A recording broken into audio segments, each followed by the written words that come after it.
Boa noite a todos. É com muita alegria que vamos iniciando o encontro com o Evangelho deste ano, dessa noite, e vamos convidando a todos para entrarmos em ligação com Jesus, com os benfeitores amigos que nos amparam nesta noite, nos ligando mentalmente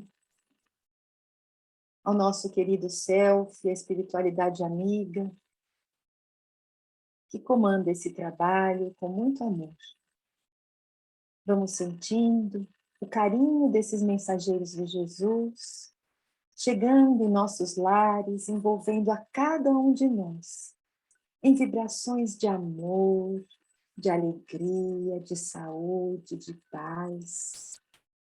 Vamos sentindo essa conexão com esses amigos queridos, e sentindo uma alegria imensa por estarmos aqui reunidos em nome de Jesus, para recordarmos os seus ensinamentos.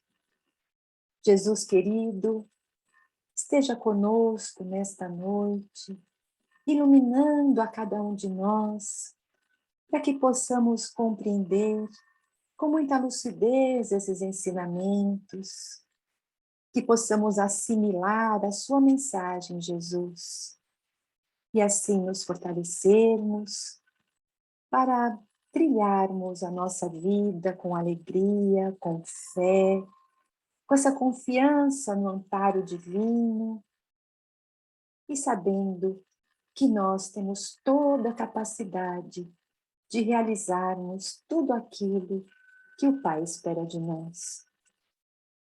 Que nessa noite, Jesus, os nossos corações estejam unidos ao Senhor. E vamos com muito carinho envolvendo o Mário, para que ele sinta o amparo do mentor deste trabalho, o inspirando, fortalecendo, para que as suas palavras sejam claras. E assim, nessa reflexão de hoje, todos nós possamos sair com os corações abastecidos de paz. Que assim seja.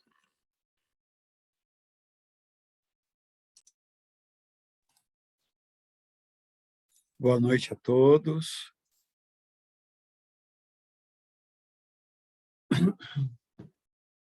Ultimamente temos notado assim as pessoas procurando auxílio, né, nas diferentes religiões, doutrinas, filosofias, e a maioria começa uma conversa dizendo: por que comigo? E aí, do outro lado, aqueles que atendem essas criaturas, seja lá no Self ou em algum outro lugar, perguntam, mas o que está acontecendo para você dizer por que comigo? Em verdade, o que se ouve são muitas contrariedades na vida. As pessoas não entendem por que passam por tantas contrariedades. Todo mundo gostaria de ter uma vida tranquila, em harmonia, em paz, com amor, mas surgem contrariedades. Algumas dessas contrariedades nós encontramos explicações, outras não. E quando essas contrariedades são inexplicáveis, as pessoas costumam dizer: por que comigo? Se eu faço o evangelho no lar, se eu vou à casa e tomo passe, se eu estudo o evangelho, por que comigo? O que eu fiz? A doutrina espírita, no livro O Evangelho segundo o Espiritismo, o capítulo 5, é rico, rico, riquíssimo de boas palavras para nos fazer refletir. Então, eu fui até lá e peguei no capítulo 5, os itens 4 e 5, teria outros itens para poder pesquisar, mas eu foquei no 4 e no 5, porque ali tem bastante coisa para nós. Para que serve? Certamente uma para mim, outra para o outro, outra para o outro, ou mais de uma, né? Então, quando nós chegamos a uma situação, por que comigo? O que eu fiz? Primeiro, se eu acredito em Deus, e que Deus é perfeito, e que Deus é amor, certamente a contrariedade que eu estiver passando não é um capricho de Deus, mas Ele sabe por que eu estou passando. O que nós aprendemos através do Espiritismo é que esses casos de contrariedade, quando não encontramos uma justificativa, na verdade, são lições. São lições que precisamos aprender. Que tipo de lição? Quando surge uma contrariedade, o comum das pessoas é ficar nervoso, explodir.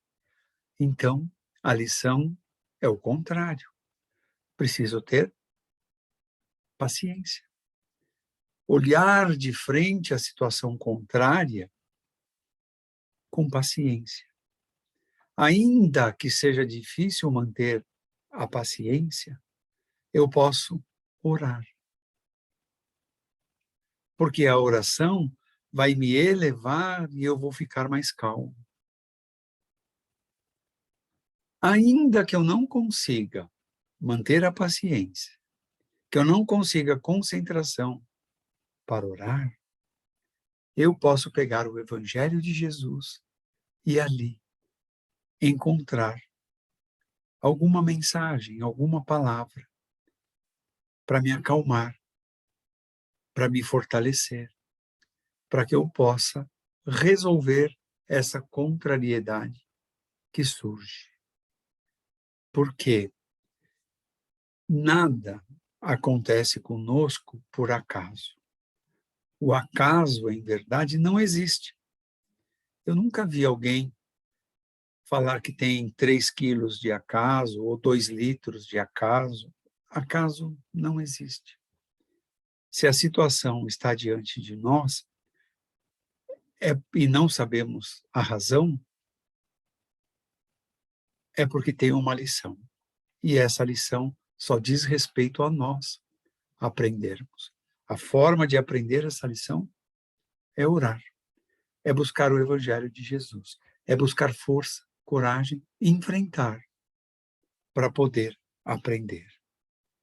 Agora, outras contrariedades decorrem da conduta de cada um de nós.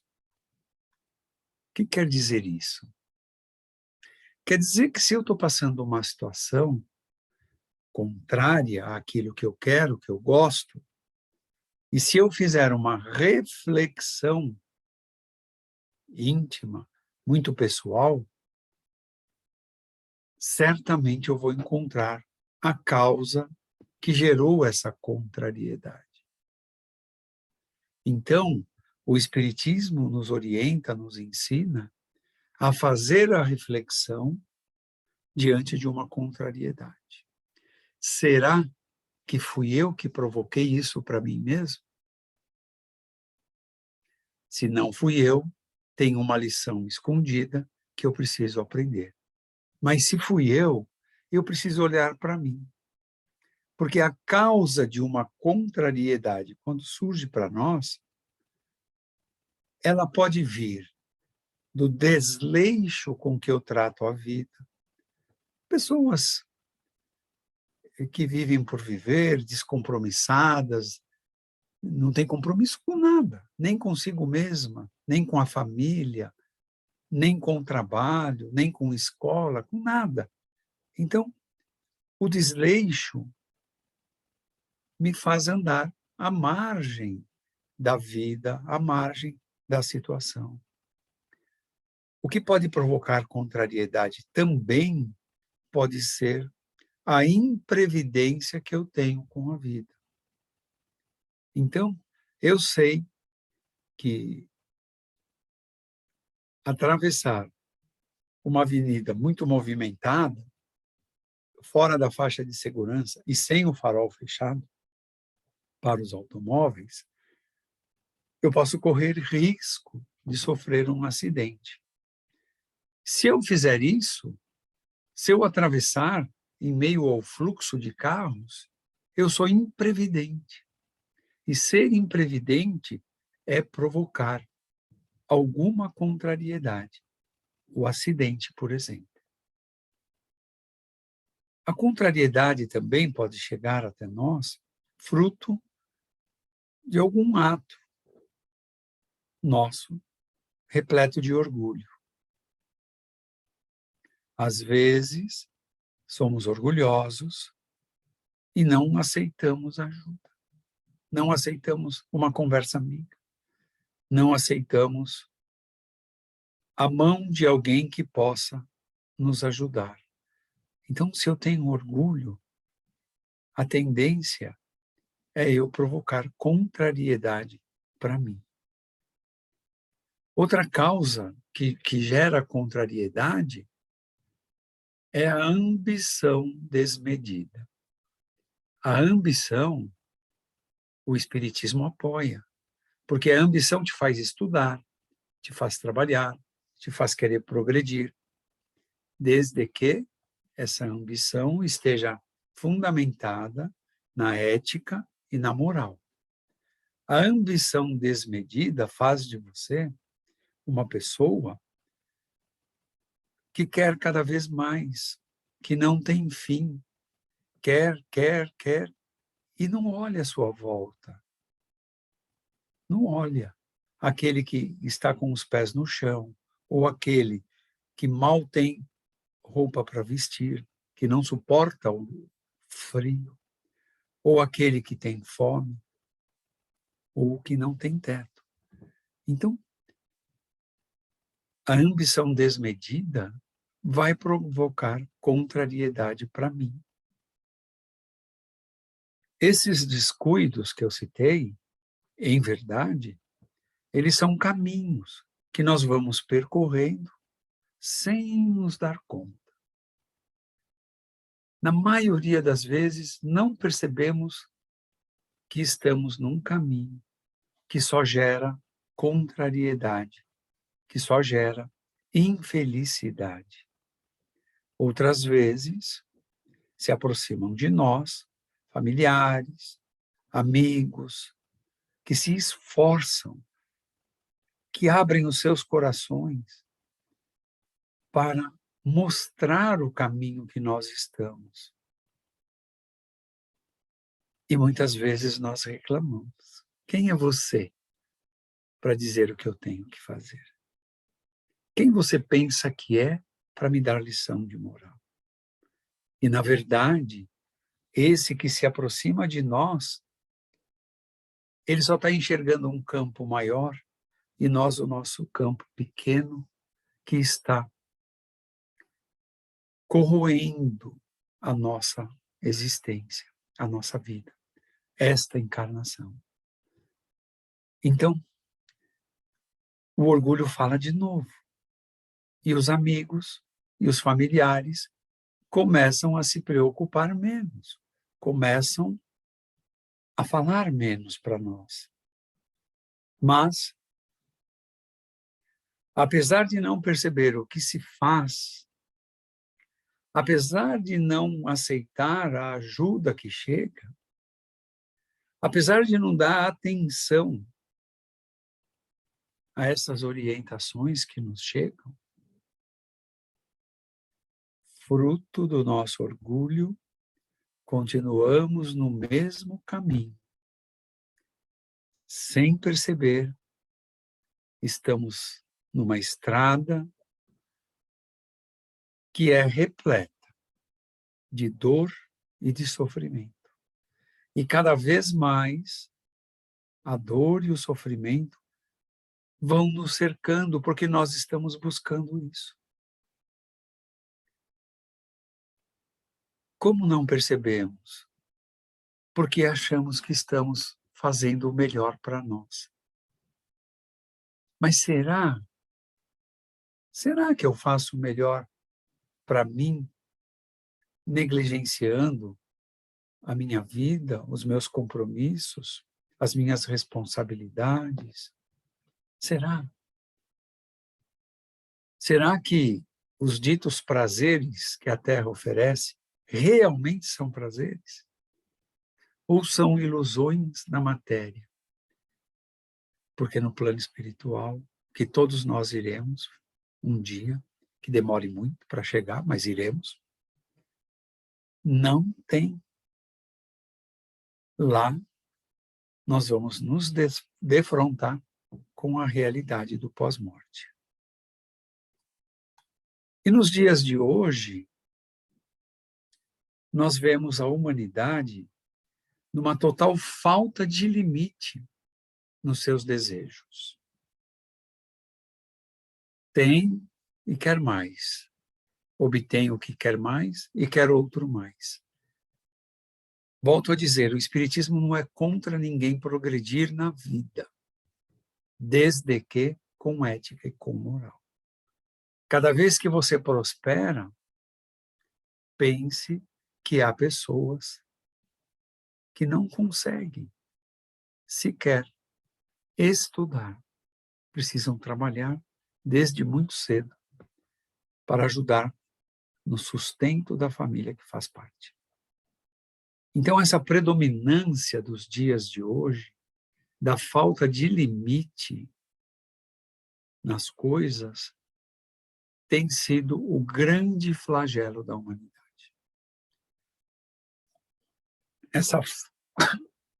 Essa falta de limite naquilo que se quer tem arrastado mentes e corações para um egoísmo cada vez maior. E sem perceber, as pessoas estão caindo. É como uma malha, uma rede. Estão sendo reféns dessa situação. E o que dizem? Eu tenho direito a ter. Claro que tem. Todo mundo tem direito. Todo mundo tem o livre-arbítrio para escolher o que quer, no bem ou no mal. Só que o livre-arbítrio traz com ele a consequência daquilo que nós escolhemos.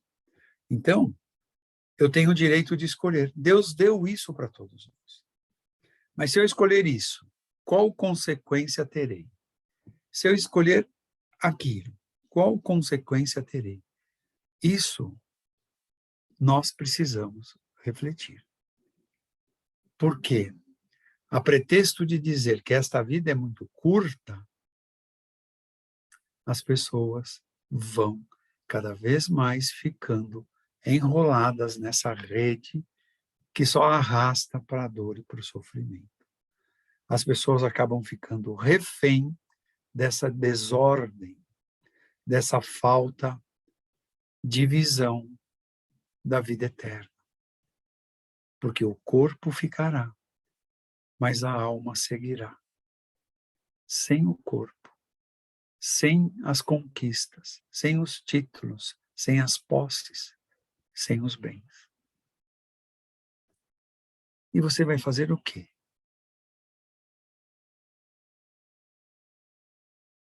Vai querer o quê? Não existe as mesmas coisas que existem aqui.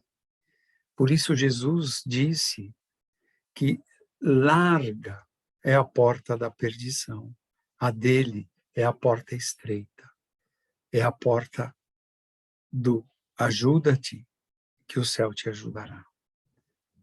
Então, um refém dessa desordem, desses apegos na matéria, e dizendo que a vida é curta, precisamos corrigir. Fomos criados por Deus, o espírito, a alma, para viver a eternidade. Logo, o espírito não morre, a alma não morre. Ela troca, deixa o corpo aqui e parte para o plano espiritual. Depois nasce de novo em outro corpo. E achar que a vida no corpo físico vai ser eterna é não compreender as escrituras do Velho Testamento e principalmente do Evangelho de Jesus. Porque os profetas já diziam, para termos uma vida agradável a Deus, é calçar o descalço, vestir o nu, alimentar o faminto, acolher a viúva, amparar o órfão. Isaías, quase 3.000 anos atrás, já falava assim. Já escrevia suas profecias assim. Então, a vida não é curta, a nossa vida é eterna. Agora, o que eu estou provocando para mim, nesta encarnação e nas próximas encarnações? O apego à matéria me distancia de Deus. E Jesus disse isso. Ninguém serve a dois senhores. Ninguém serve a Deus e a Mamon, disse Jesus. Ninguém serve a vida espiritual e a vida material. A vida material é escola. Aliás, diz Jesus, nas suas reuniões íntimas com os apóstolos, que a vida na Terra é escola, oficina. Você aprende e você trabalha. Você aprende e você trabalha. Escola, oficina. Então leva à desordem. E a desordem é o imã que atrai dor e sofrimento. A desordem é o princípio de coisas mais graves que vem na sequência. A primeira coisa que chega junto com a desordem é o desânimo. A falta de vontade de estudar, a falta de vontade de trabalhar, a falta de vontade de querer ver as pessoas, a falta de vontade de conviver com os pais, com os filhos, com os amigos. Então, essa desordem vai desembocar no desânimo. Mas o desânimo não é o fim da linha. O desânimo é uma parada, é um estágio que você pode reverter e voltar à ordem. O desânimo vai levar a pessoa à má conduta. O que é a má conduta? Ser um peso na família, envolver-se no alcoolismo, no tabagismo e outras coisas, no sexo. É uma estrada que não tem fim. O fim chama-se dor e sofrimento. Ou melhor, a partir de uma determinada altura, essa estrada é só dor e sofrimento. E todos nós vemos isso. Todos nós conhecemos alguém que percorre uma estrada assim. Que é como se fôssemos cegos percorrendo caminhos sem nos dar conta que caminhos são esses. Pois, em verdade, os Espíritos nos dizem que esse caminho só nos deixa distante da vida, do prazer de viver, do prazer de estudar, do prazer de trabalhar. Só nos distancia da paz, da serenidade. Porque é uma fuga. Fuga dentro da própria vida. Fugir de si mesmo é um caminho perigoso, muito perigoso. Certamente precisaremos de ajuda. Às vezes de psicólogo, às vezes de outros médicos, às vezes do self, ou quase sempre do self. através do plantão, através das orientações, através dos passes. Então, ficamos distantes da paz, da vida, da serenidade. O que acontece uma pessoa que já se distanciou de viver, que já não se sente mais em paz, que está intranquila, não é mais serena? Ela começa a perder o raciocínio. Ela começa a perder a concentração e, consequentemente, o raciocínio. E cria um vazio em si mesma e começa a se sentir abandonado. Mesmo com os pais por perto, mesmo com os filhos por perto, mesmo com o marido, com a esposa por perto, mesmo com amigos por perto, começa a se sentir abandonado. Mas é um abandono construído na mente, passo a passo, lentamente, sem perceber. E ainda diz assim: você não entende o que eu estou passando. Você não sabe o que eu sinto. Você não compreende o que passa na minha cabeça. As pessoas compreendem. As pessoas sabem.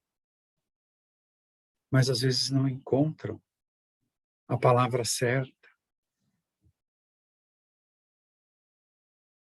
E a pessoa mergulhada nessa melancolia profunda ainda diz: você sabe o que eu quero? É uma pergunta difícil. Às vezes eles mesmos respondem: eu quero morrer. Ele perdeu sintonia com a vida. Precisamos ajudar. Precisamos resgatar essa criatura. Por vezes, pessoas já nesse estágio entendem que uma igual seria a solução. E se encontrar, um atrai o outro. E dizem: você me compreende.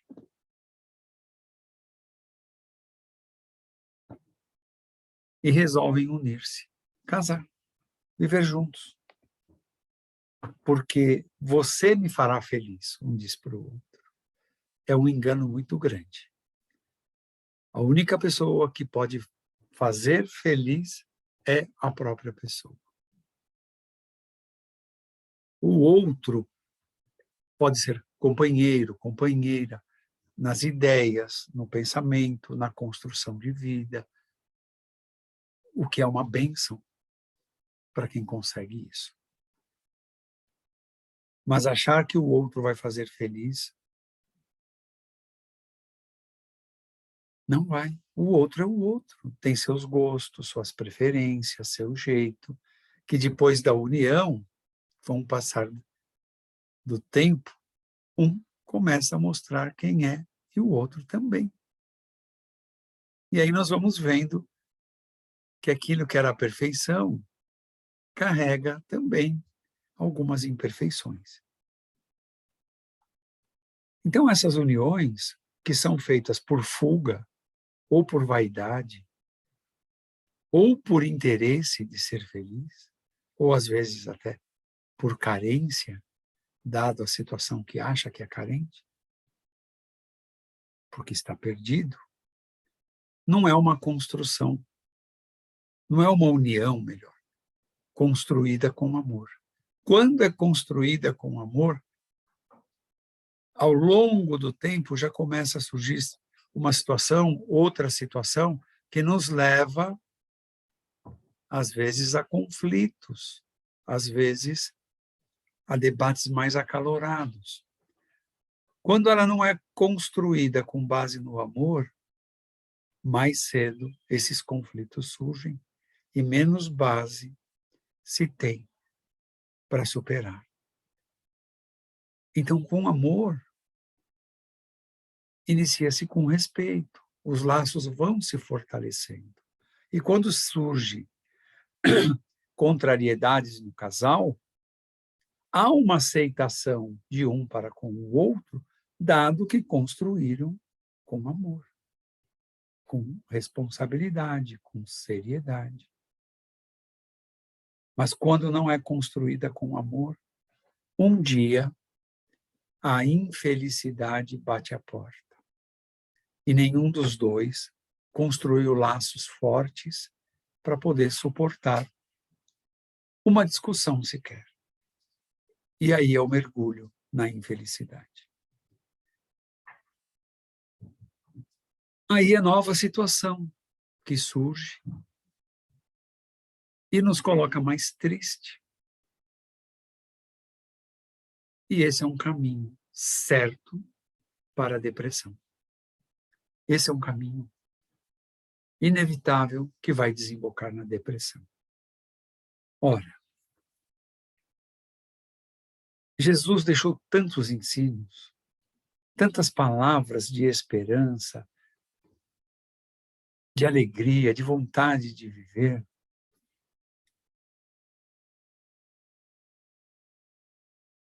Por que, em meio às contrariedades, a pessoa chega a dizer: Deus me abandonou, Deus quer o meu fim, Deus despejou toda a sua maldade em mim. Deus não é mau, Deus é bom, Deus é amor, Deus é misericordioso, é justo, é bom. Não seria eu me distanciando dos valores da vida, dos valores do lar, dos valores de cristão? Não seria eu me distanciando de Jesus, de Deus? Deus não abandona ninguém. Deus nos criou com amor para amarmos. Deus criou cada um de nós, de qualquer pedacinho do planeta, do Oriente ao Ocidente, do Sul ao Norte, todos com amor, todos com as mesmas condições. Como disse Paulo, Deus não nos criou com o espírito do medo, mas com o espírito da vitória, com o espírito do amor. Vencer com amor. Assim Jesus ensinou. Quando Pedro desembainha a espada do soldado romano e o fere, Jesus interveio e disse: Pedro, não é assim que o evangelho vencerá na terra, mas com amor. Então, Deus nos criou para amarmos. Está dentro de nós. É um atributo que o Espírito traz. E um dia ele começa a se despertar para o amor. E quando ele começa a se despertar para o amor, ele não para mais de desenvolver os laços do amor. Então, expulsem esse espírito do medo, da insegurança, da insatisfação de dentro. Isso não foi Deus que colocou, isso fomos nós que colocamos. Então, nós precisamos tirar essas coisas que nos arrastam para a dor e para o sofrimento e colocar no lugar as palavras que Jesus deixou. As palavras que os apóstolos deixaram no livro Atos dos Apóstolos, as epístolas riquíssimas de palavras de esperança, de vida eterna. Então, afastemos de nós as preocupações, porque Jesus disse: por que se preocupar tanto? Você não vê os pássaros que voam? Eles não semeiam, mas não lhes falta comida. O Pai não deixa faltar comida para eles. Então, calma. Nossos dias atuais exigem de nós calma. Calma para olhar a contrariedade de frente e, se não tiver coragem, força para enfrentá-la, ore, vá ao selfie, converse no plantão, busque reforço para você decidir com calma essa contrariedade que surgiu. Calma e força. E Jesus, no seu evangelho, fala disso o tempo todo. Como obter a calma, como obter a força. Orar. A oração nos aproxima de Jesus. A falta de oração nos distancia de Jesus. A calma permite ver as coisas como elas são, não como eu imagino. Às vezes eu imagino uma situação muito pior do que de fato ela é. Mas quando eu estou calmo, sereno, tranquilo, eu até enxergo a solução. Então, com calma, nós vamos evitar confrontos, vamos evitar debates, polêmicas, desentendimentos, vamos evitar disputas de quem está certo, de quem tem razão. Sabe por quê? A calma é uma forma de dizer: eu quero ser feliz. E eu quero encontrar a solução das contrariedades. Por isso eu vou me manter calmo. A oração é uma bênção para isso. Agir com prudência, que é o contrário do que iniciamos, sem excessos, ajuda a manter a saúde, ajuda a evitar enfermidades. Nós sabemos, abusar de alimentos e certos alimentos podem trazer enfermidades. Mas tem pessoas que desprezam essa informação, né? Uma situação muito comum que ouvimos nos dias de hoje, vemos debates, matérias que saem em revistas especializadas. Muitos pais infelizes com seus filhos. Mas quando começam a mergulhar na história desses pais, da relação com os filhos, é interessante que a imensa maioria, quase todos, comentam que percebiam certas inclinações nos filhos desde pequenos. Mas reconhecem que foram ausentes na educação dos filhos. Reconhecem que tinham um certo comodismo. Com o tempo ele melhora. Reconhecem que foram indiferentes com aquilo que viam. Uma inclinação, quando se tem 5 anos de idade, se não for corrigida, com 30, ela só aumentou. Por quê? Porque a criança não aprendeu a ter limite. E o que não tem limite, vale tudo. O coração da criança vai se ressecando, porque ela não tem que prestar conta de nada. Vai ficando duro. É o egoísmo. É a vaidade. É o mundo funcionando para ela. É um processo lento, imperceptível. Quando se percebe, já é um adulto. E tarde. Como mudar? Então, esse exemplo de pais e filhos, ele serve para tudo na vida. A vontade do trabalho ou a não vontade de trabalhar. A vontade de estudar ou a não vontade de estudar. O querer progredir ou já está bom assim. Eu não faço mal para ninguém, eu não preciso de religião. A gente ouve muito.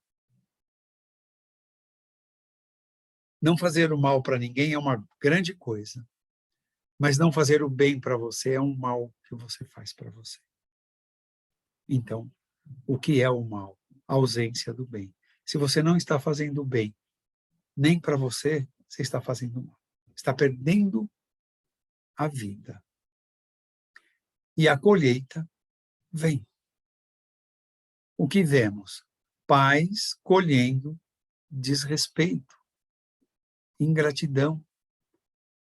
Pessoas que menosprezavam o trabalho colhendo o quê? O desemprego, o subemprego. Lares que foram desfeitos porque alguém provocou essa situação. E o que nós vemos? A solidão da meia-idade para frente. O que nós vemos, às vezes, são pessoas em casebres vivendo felizes, já na idade avançada, e pessoas que conquistaram o topo do mundo na intelectualidade, na parte financeira, na parte artística, qualquer que seja. Sentem-se infelizes, solitários, abandonados. Então, Santo Agostinho deixou uma recomendação maravilhosa para nós. Que toda noite, antes de deitar, avaliemos desde o despertar o que eu fiz naquele dia. Hoje. O que eu fiz hoje, da hora que eu despertei. Eu despertei, ter que levantar com esse frio, com essa chuva. Ou eu levantei, obrigado, Senhor, por me dar mais um dia de vida. Eu já começo a fazer o meu inferno ou o meu céu. Eu já começo a fazer as minhas contrariedades ou diminuir contrariedades. No despertar. Na prece ou na falta da prece. E as preces são de coração, não são palavras decoradas. As preces são o agradecimento pelo despertar, o pedir ajuda, proteção, orientação para enfrentar as diferentes situações do dia que está começando. E Deus, como é soberanamente justo e bom, nos escuta, nos atende. Então, a causa do sofrimento não está em Deus, mas está naquilo que eu penso, que eu falo e que eu faço. Então, que eu tenha uma observação maior para comigo mesmo sobre o meu pensar, o meu falar e o que eu estou fazendo. Proteção não nos falta. Informações de Jesus para nos fortalecer não nos falta. O self pode complementar tudo isso. Então, sejamos felizes. Encaremos as situações com força em Jesus e vamos superar uma a uma. Deus nos quer de volta, com amor. Boa noite a todos.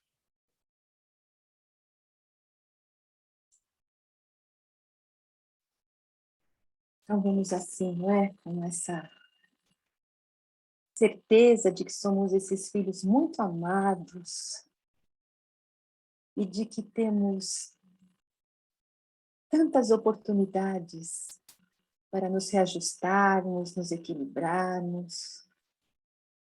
Então vamos sendo gratos à oportunidade de hoje estarmos aqui refletindo sobre o nosso comportamento, nos fortalecendo nesse propósito de caminharmos cada vez mais em direção ao bem.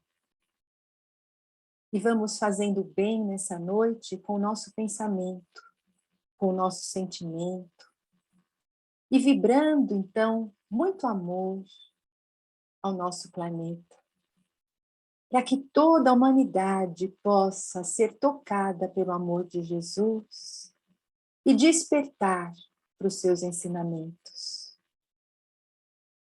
que possamos levar a nossa vibração de amor, de equilíbrio e de paz a todos os lares, que haja o entendimento, a alegria, a união, a fraternidade, o respeito.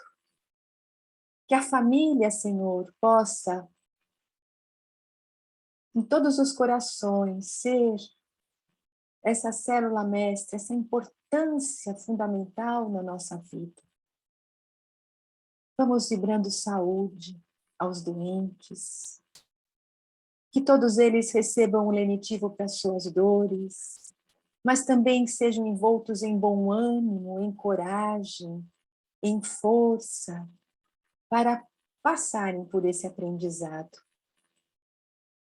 Vibremos pela paz no nosso planeta, pelo respeito entre as nações, entre os povos, entre as pessoas, vibrando entendimento entre essas nações que estão em guerra, que esses dirigentes tenham o discernimento e sejam chamados à sua responsabilidade de levarem a ordem e o progresso.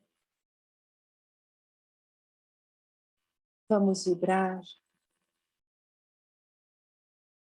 por aqueles corações que ainda estão assim vazios, afastados de Deus, da verdade. E por isso mesmo, Senhor, estão sem esperança, sem rumo,